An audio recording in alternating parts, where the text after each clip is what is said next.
North Africa, 1941.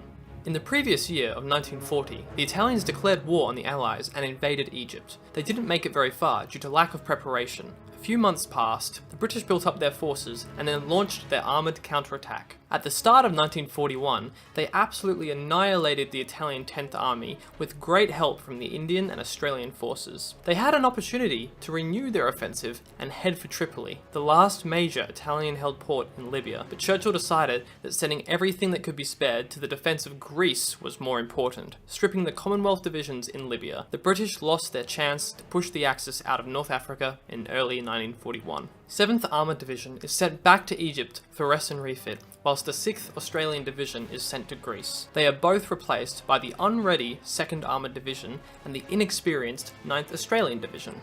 The DAK, or Deutsches Afrika Korps, arrived piecemeal starting in February of 1941. They immediately rushed forward elements to Sirte to prevent any further British advance, unaware that they wouldn't really need to defend due to the British reprioritising Greece. The 5th Light Division is the main German force in the DAK. It is commanded by General Streich and has a total of 150 tanks, a force to be reckoned with, and it will soon be joined by the 15th Panzer Division. But the real commander in charge of all German forces in Africa is Erwin Rommel, a general with an aggressive style of command and a risk-taker. He achieved significant success during the Battle of France, but his superiors, particularly Franz Halder, were not fond of him. Halder sent Rommel to North Africa, seeing it as a way to sideline him, believing Libya would be an insignificant front. However, this move would unintentionally thrust Rommel into the spotlight, where he would gain fame for his actions. I also want to briefly talk about the current British command situation. The Commander-in-Chief of the Middle East is General Wavell. He reports directly to Churchill and the War Cabinet. He is responsible for all fronts in the Middle East, not just North Africa. In North Africa, General Neame is now in command. He is not the same British commander that led the British last year to victory. That would be General O'Connor, who at this point was the most successful general the British had. He orchestrated Operation Compass, as seen here, which was Britain's greatest victory of the war so far. The current General Neame was inexperienced and had not proven himself, though the British believed after their victories in North Africa, the front would be stable and it shouldn't be a problem. It's March 1941. Operation Sonnenblume. The German generals are explicitly told not to attack, and only to function as a blocking force. They find a loophole in this order by conducting reconnaissance in force, essentially advancing and calling it recon. They drive the British support group from El Agheila and then plan to take Mersa Brega, which is the last bottleneck before the open desert of Cyrenaica. The Italian general Garibaldi, who is technically in charge of the Axis forces here, but not really, tells Rommel not to advance any further than Mersa Brega unless he gives explicit consent. After repeated attacks and air support, the Germans push the British forces back to Agadabia. The German General Streich then continues his advance further east. Rommel doesn't stop him. The Italian General Garibaldi is furious and demands that the Germans stop. Rommel ignores the orders given to him, making it seem as though he's too busy with the current battle to respond to Garibaldi. The advance continues and the British start their withdrawal, knowing there is no way for them to hold the Germans here. Many British tanks and vehicles are abandoned as they have a lack of spare parts this far away from their ports. Commander-in-Chief of the Middle East, Wavell, sees how bad the situation is and decides to send their excellent commander O'Connor and his staff to help Neame, hoping this proven commander will sort out the situation. The fresh Australians in Benghazi are instructed to start demolition of supply and port facilities. In the retreat of the British units from Lower Cyrenaica, forces are disorganised and scattered. A part of the British 2nd Armoured Division heads towards Msus and believes there will be supplies there for them when they arrive, but finds the supplies all but destroyed by French units that were retreating from the area. The situation isn't great for the Germans either. Because their offensive was technically unauthorised, no major preparations were made for the logistical needs of advancing. They run out of fuel and take a couple of days to properly get going again, giving the British more time to get away. The Germans then continue heading up the highway. Garibaldi finally gets an audience with Rommel and demands that he stops his advance. Rommel argues the point. Rommel receives a call mid-meeting from German High Command, telling him to stop his advance. He knows he's got the British off balance, and to stop now would be a massive waste of potential. So what does he do? He lies. He tells Garibaldi that the German High Command essentially says he can do what he wants, and since Garibaldi can't understand German, he gets away with it. Not only that, But minutes later, a message arrives saying the large port of Benghazi has fallen. A major win for the Germans. Garibaldi leaves, furious that he has no control over the situation. Rommel then orders his Deutsches Afrika Korps to split in half and cross the desert, not too dissimilar to how the British had done so some 3 months prior. The British and Australians are now in full retreat. Due to the chaos of the retreat and breakdowns, the British lose all of their tanks. The Australians and British command are retreating along the highway, whilst the remnants of the 2nd Armoured Division are heading across the desert to Makili. Rommel personally leads the now exhausted Germans towards Makili from the south, but are initially repulsed by the Indian Brigade stationed there. The Germans send some forces around to cut off the retreating units north and continue attacking the enemy around Makili. The German recon units cut the coastal road, and now the majority of the Allied forces here are cut off. The Australians and British trapped here know that if they do not break out, they will end up like the Italians at the end of Operation Compass. They launch a large attack and take heavy losses, but manage to break through and escape with the majority of their forces. Complete disaster is avoided. However, not entirely. The commanders of the British force, Neame and O'Connor, along with Combe, another British officer, take a wrong turn in their staff car. They run right into a large column of German forces and are taken prisoner. Just like that, the British lose their best commander, General O'Connor, let alone their entire leadership due to one small mistake. The Germans now firmly hold Makili and have essentially surrounded the Indian and British forces still holding out. The Allies try to break out, and while some small groups manage to escape, the majority of these formations are wiped out. Now, the bulk of Allied forces in North Africa are the Australians. After the chaos of the retreat and the destruction of their allies, they pull all the way back to Tobruk. The previous year, the British and Australians managed to take Tobruk in a matter of days. Who knows how long it would hold out once the roles were reversed. Australian General Morshead deserves some credit here. He turns the incomplete Italian defences at Tobruk into a fortress, using defence in depth and aggressive external patrols. He tells his men that the German panzers will break through, and when that happens, make them pay for it. The defence consists of a red line and a blue line. The red line was mostly barbed wire, trenches, bunkers and foxholes, essentially anti-infantry defences, whilst the blue line, which was further in, focused on anti-tank defences. This means that the infantry following the tanks would have a hard time getting through, as they would be caught on the red line, whilst the tanks that have broken through would have trouble breaking through the blue line without their infantry support. This was all in line with Morshead's doctrine of defence. The Germans arrive and surround the garrison, preparing for their first assault, whilst other German forces reach Sollum to the east. At this point, German and Italian supply lines are at breaking point, stretching all the way from Tripoli and Benghazi. If they wanted to keep up their advance, they would need to take Tobruk. Rommel, perhaps overconfident due to his recent victories, rushes an underplanned attack on Tobruk and the Australians. He believes all he has to do is breach the outer perimeter, and the defenders will withdraw or surrender. 13th of April, the Germans launch their first attack on the city. After heavy losses, they manage to get a bridgehead over the Red Line and send in the 5th Panzer Regiment.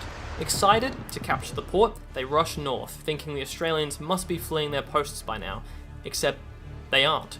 In fact, it's quite the opposite. Not only have the Australians held their ground around the perimeter, but they've stopped any German infantry from following the Panzer Regiment, essentially trapping German tanks without infantry support, making them easy pickings against anti-tank guns and British tanks. The Germans are savaged by anti-tank fire, British tanks and British air support. They lose half of their tanks and have no choice but to now try and escape. They head back south and escape through the way they entered. The 8th German Machine Gun Infantry Battalion that tried to break through to support the tanks lost 75% of their men, for a garrison loss of 26 men killed and 64 wounded. A great victory for the Australians defending and the British supporting them. Rommel's ill-prepared attack has cost him dearly. 3 days later, Rommel leads an attack with the Italians and sends the Areti division forward and watches in dismay as the better half of 1,000 Italians surrender to the enemy after being defeated. For the first time in the entire war, the German tactics of breakthrough and exploitation, Bewegungskrieg, haven't worked, and it's the Australians and General Morshead who are the ones to stop them. The Germans and Rommel are stumped. One captured German officer quotes, "I cannot understand you Australians. In Poland, France and Belgium, once the tanks got through, The soldiers took it for granted that they were beaten. But you are like demons. The tanks break through and your infantry keeps fighting. Not only that, but Mooreshead orders aggressive patrols outside the Tobruk perimeter, catching the Italians and Germans by surprise and taking large amount of prisoners. German High Command and Italian High Command are now worried about the overall situation. The Germans sent General Paulus, yes, the same Paulus who will be in Stalingrad in 18 months, to supervise Rommel and report back his doings to High Command. The Germans now know Tobruk will need a deliberate and planned attack to take. They spend 2 weeks building supplies. The Italian and German Air Force begin pounding any ships that try to dock in the harbour and using artillery to disrupt the port. They are quite effective at damaging British shipping into the port. Rommel and Paulus carefully plan their attack on the Salient here, and at the end of April, they strike. Elements of the 5th Light Division and the 15th Panzer Division, the latter of which had only just started arriving, make their attack. The Australians know it's coming. The Germans were initially able to make a small bridgehead into the perimeter, however, they struggle to widen it as the Australian posts hold out. The German tanks try to move both north and east into the rear, but run into minefields, anti-tank guns, and strong resistance. German reserves had become drained, and they hadn't really made any real progress. Worse yet, a sandstorm now made the situation more difficult. Paulus judged the attack had failed, and wanted to call it off, but Rommel insisted it continues. He sends his tanks back to widen the bridge once more, with some success, but at this point, they're completely spent. The Axis had managed to capture some high ground around Ras El Madawa, and breach the perimeter, but could go no further. This high ground would be great terrain for another jumping off point when the Germans are ready to attack again. However, this would take time, and they would need to build up more supplies for at least another couple of weeks. The Australian infantry created excellent defences by digging out strong positions, tunnels and trenches with multiple exits, as not to get cornered. A labyrinth of interweaving defences which the Italians and Germans had a very difficult time crossing. It was about this time that Lord Haw, the English-speaking propagandist for Germany, called the defenders of Tobruk the Rats of Tobruk, referring to the nature of the Australians' defences, intending to insult and demoralise the Australian defenders, when in actuality, it had the opposite effect. The Aussies took to the name with pride. Just as the Germans were gearing up for another attack on the Tobruk perimeter, Operation Brevity began. This operation was designed to relieve Tobruk and make contact with the cut-off forces. The support group, led by Gott, leads the attack. They push on to take Fort Capuzzo, but the forces by the coast struggle to make any progress. They take the key Hellfire Pass, and even swing around with some armour. However, parts of the 5th Panzer Regiment arrive in the area from Tobruk and counterattack, inflicting heavy losses on the British. The British are forced to withdraw from the area, but still hold the Hellfire Pass, which is key to securing this general area, as it's the only pass, excluding the highway, through this very rough terrain. The Germans counterattack 10 days later, and take back the pass, undoing all land gained by the British. Whilst the British operation had failed, it forced the Germans to delay their next attack on Tobruk and expend supplies to fight off the British in the east. The Germans and Italians start stockpiling once more for another attack on Tobruk. Unfortunately for them, the British aren't going to let them rest. By this point, Greece had fallen to the Axis. Not only that, but the German Fallschirmjäger had taken Crete. Churchill, desperate for some type of victory, ordered another offensive as soon as possible. Elements of the 7th Armoured Division had finally reached the front. This was technically the same division that was incredibly successful the year prior, though its composition and units technically have been largely replaced and reorganised. The 4th Indian Division, which also fought here last year, joins the British for this operation. The British form 2 groups, one to take the coast, and one to travel along the escarpment. The force travelling along the escarpment has almost all the armour. Rommel knows an attack will be coming soon, and prepares the region. By this point, he had discovered that their anti-air 88mm cannons were unbelievably effective against tanks, and could knock out even the heaviest of British armour front on, even though this wasn't their intended design. He sets them up along Hellfire Pass, and actually copies the Australians' defensive style he's had so much trouble breaking through into at Tobruk. With both sides poised, the battle begins. The coastal force comes at Hellfire Pass from both sides and presses the attack. But the 88mm absolutely destroy almost all the British tanks in the area, and the Germans even counterattack locally, pushing the British back. Further west, the British tanks have more success. They quickly take Fort Capuzzo. 8th Panzer Regiment then attacks Fort Capuzzo, and then seemingly retreats in disorder. The British think they have them on the run, and start chasing them down. This plays directly into what Rommel has planned, and the Germans lead the British tanks right into a screen of more 88mm cannons, causing heavy losses on the British tank forces. They pull back to Capuzzo. The far left flank of the British forces has similar luck near a place called Hafid Ridge, and once again, British tanks are destroyed by anti-tank guns. Not only that, but German tanks from the Tobruk area start arriving. The British meet the 5th Panzer Regiment in battle after having already been weakened. By the end of this whole engagement, the British had lost almost half of their tank force in one day. The next day, Rommel orders a counterattack on Capuzzo, which fails, and the British damage around 50 German tanks, a massive hit to the Germans and probably a blunder on Rommel's behalf.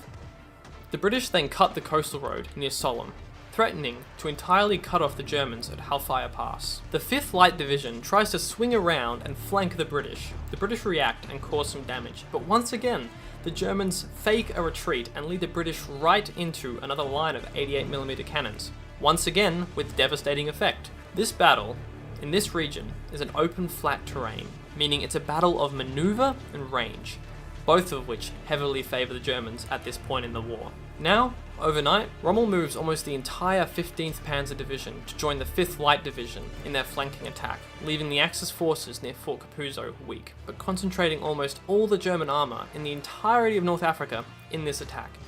Rommel personally leads, and they blast through the 7th Armoured Brigade, heading directly towards Hellfire Pass. For a moment, it looks as if the British might be cut off, but British units from the north come down in an attempt to slow the German armour, whilst the retreating British units swing around and they both hit the Germans, causing losses. This action allows the British formations still in the area and in Fort Capuzzo to escape. Subsequently, the whole British army withdraws out of the area to safety, concluding this operation. Another British failure. 80% of the British tank force has been put out of action, either being destroyed, damaged, abandoned, or breaking down. The German success here was largely due to their 88mm cannons being so deadly, and the Germans' flexibility in improvisation, mainly due to their Kampfgruppe tactics. Churchill's decision to rush the offensive also did not help the situation, though it was not entirely in vain, as this attack had once again prevented the Germans from concentrating their attacks on Tobruk. Twice now, the final assault had been postponed. Churchill now replaced Wavell, the leader of the British in the Middle East, with Auchinleck. It's important to emphasise this loss isn't really Wavell's fault, and Churchill had a poor understanding of the situation, though Wavell took this well.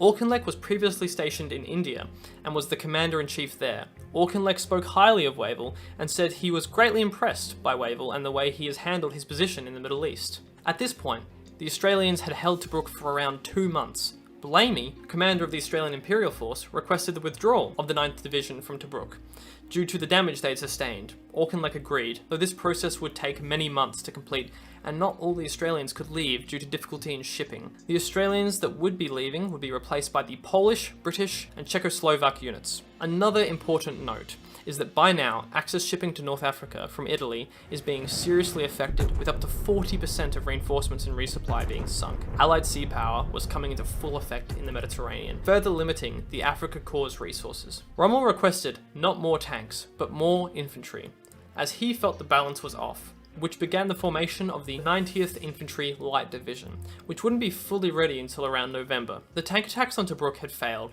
so now a German infantry division would lead the attack to finally take the port city. The British had been seriously damaged and would need months to rebuild their tank forces. The Axis supply situation had gotten increasingly difficult, leading to only minor operations during this period. The British had also renamed the Western Desert Force to the 8th Army. In September, Rommel led a raid into British-held territory to probe out whether the British were preparing for another attack, and found there was no major threat. Only, they didn't raid far enough to where the actual build-up was happening, and now they had a false sense of security. The third attempt at relieving Tobruk would now begin.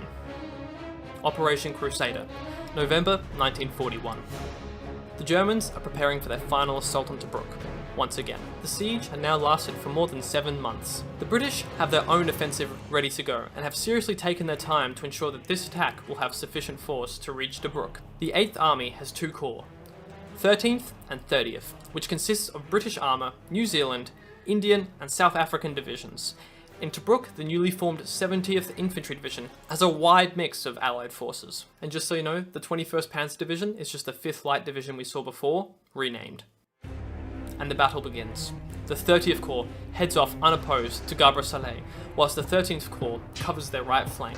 The British attack the Italian Areti division, thinking they'll make light work of the Italians, but are overconfident and lose 25 tanks in this engagement alone. The British had hoped this battle would draw out the German armour into a tank-on-tank engagement, but Rommel keeps his forces near Tobruk, thinking this is just a diversion away from assaulting the port city. This prompts the British to send forward the entire 7th Armoured Division to Sidi Rezaiq, a high ground very close to Tobruk. Rommel finally addresses this move by sending an Italian division and the German 90th to stop them, calling off the planned assault on Tobruk. He also sends part of the German tanks south to cut off the British forces trying to reach Tobruk, finally committing his armoured forces. This is exactly what the British wanted, but at the wrong time. You see, at this point in time, the British tank forces were dispersed into 3 separate brigades. They were trying to break into Tobruk. After having caused serious damage to the British 4th and 22nd Armoured Brigade, the Panzer divisions head northwest. A massive tank-on-tank battle ensues, and the Germans end up surrounding and destroying the 7th Armoured almost entirely. The 21st Panzer Division assaults and takes Sidi Rezaiq, pushing the Allied forces out. Then the entire German force in the area swings around from the east and attacked the South Africans from the south, absolutely decimating the whole brigade. Meanwhile, further east, the New Zealanders have captured Fort Capuzzo, cutting off Salient. They then pressed on their attack to the coastal road, also cutting off Bardia, isolating the German and Italian garrisons there. After the battles outside Tobruk, the whole of the 7th Armoured Division now only has 10 tanks. The British forces here went into a withdrawal. Let's pause for a moment and look at the situation. So far, the British have failed to take Hellfire Pass and Somme, which block the highway. They also spent the majority of their armour in a head-on battle with the Germans, losing around 400 tanks for 200 German tanks. The Germans were once again winning. Rommel tells a captured British officer, "What difference does it make when you have 2 tanks to my 1, when you spread them out and let me smash them in detail? You presented me with 3 brigades in succession." These events were a shock to the British officers and the commanders. Whilst Rommel was confident he had repelled another British attack, Rommel now had a choice to make. The safer option would be to hold ground and let the British make the next move, ensuring Tobruk wouldn't be relieved, and only to attack when the situation became clear.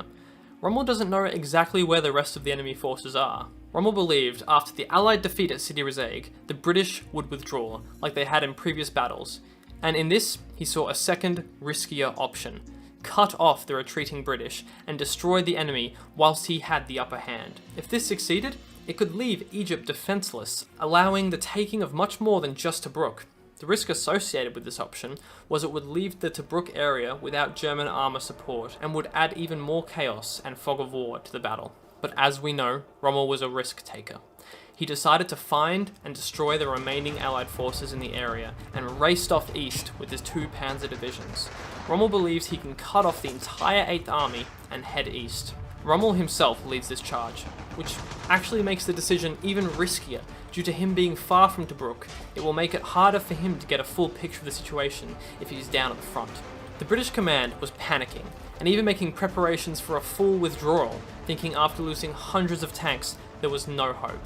Which, if happens, will play right into Rommel's hand. But pivotally, Auchinleck, the new commander, assessed the situation and decided that they must keep attacking, as he thinks they can win the battle of attrition, and that they still have significant force in the area. A massive gamble. Whilst the panzers race east through the desert, the very New Zealanders they are looking for rush west along the coast to Sidi Rezaiq, and without the German armour in the area of Tobruk, the New Zealanders take the area and lift the siege. The Germans and Italians have been trying to reach Rommel to tell him to return with his armour, but because he was all the way with his troops at the frontier, communication was difficult and he was uncontactable. It wasn't until later, when Rommel came up to Bardia for a resupply, that he would come to understand the situation and begin rushing back to Tobruk. They took heavy losses on the way over. He had essentially done a round trip of the whole area for no reason, travelling almost 300 kilometres in rough, sandy terrain, to serious wear and tear to their tanks, and their men were at the point of exhaustion. They then surround and attack the New Zealanders, forcing them to withdraw from the area, once again closing Tobruk, and once again pushing the Allies back. After all that, we'd reached a stalemate, where both sides have been almost entirely spent. The Axis still have Tobruk encircled, but the Allies have encircled Germans and Italians at Hellfire, Somme and Bardia. This went from looking like a likely German victory to some type of draw. Rommel was eager to push east once more, as his forces surrounded at Bardia and Salient were in dire straits. However, his tanks, troops, officers, and staff were utterly exhausted from the grueling trek they had just endured. A period of rest and refit was urgently needed, and the mere thought of embarking on another such campaign demoralized his men. Attempting the maneuver again risked the complete destruction of the Afrika Korps. They agreed to send a smaller Kampfgruppe-sized force east to probe out the enemy, but they were spotted en route and ambushed by Maori, New Zealander and Indian forces and the RAF. The Germans here were almost entirely destroyed and had to fall back. Further south, the British had sent an Indian unit to take an outpost, and Rommel wanted to counterattack straight away, once again pushing his forces to the breaking point. The attack broke down very quickly and turned into another retreat for the Germans. Rommel finally came to grips with the idea that the Afrika Korps was entirely spent, and that the British held the initiative. He had turned the situation which favoured the Germans into a British victory by sending his forces in a circle around the desert and repeatedly sending them into battle without rest. His dash to the wire had caused unnecessary attrition and would be the reason for the British accidental victory. He now ordered a full withdrawal to the Gazala defence line, abandoning the Axis troops near Bardia. After 8 months, the siege of Tobruk was well and truly lifted. A great victory for the British. They then sent their forces to the Gazala line. Rommel soon discovered he did not have enough men or tanks to properly hold this line, as the British simply started sending troops around. This forced the DAK and Italians to retreat back across Cyrenaica, or risk being encircled. The race was once again on. Just like the year previous with Operation Compass, the British were chasing the Axis across the desert, sending forces to try and cut the enemy off by travelling across the Cyrenaican desert. The Italians retreated along the highway, whilst the Germans crossed the desert. Though once again, because of the Allies' recent advances, the supply system began struggling to keep up. Especially because the garrisons near Bardia and Salient continued to hold out, and they blocked the main highway, making resupply longer and more difficult. At the same time, fresh German tanks and troops were arriving in both Tripoli and Benghazi, reinforcing the retreating Axis troops. The British press on in hopes to reach the coast, but the Axis are already there. The Germans beat back the forward British units and escape with most of the Italians past Agadabia. Just as 1942 starts, Germans and Italians in Bardia and Salient surrender, thus concluding Operation Crusader. We are now essentially right back where we started. Over 1941, the Axis had pushed the Allies back to Egypt with the exception of Tobruk. They withstood 2 counterattacks and had almost withstood a third, but they were pushed and then chased back. Operation Crusader's success was primarily down to a few factors. Firstly, Auchinleck's decision to keep up their attacks despite it looking very bleak for the British halfway through the battle. Secondly, Rommel's blunder by sending his armour away from Tobruk in a giant circle in an attempt to encircle the Allied forces and exhausting his forces in doing so, being uncontactable during the crucial moment in battle. Thirdly, continuing to attack when his forces were already at breaking point. This was the first time in the whole war the British had managed to successfully conduct an offensive against the Germans, and a large portion of it was due to sheer luck. It'll be interesting to see what 1942 will bring to the North African front. Stay tuned for that video, which should come out in the near future. This video was a large effort, and if you made it this far and enjoyed it, consider subscribing, commenting, or liking, as it really helps me out. If you want to support me further, I'll link my Patreon below. I'll eventually be uploading my maps there for anyone who wishes to use them. In any case, thanks for watching. See you next time.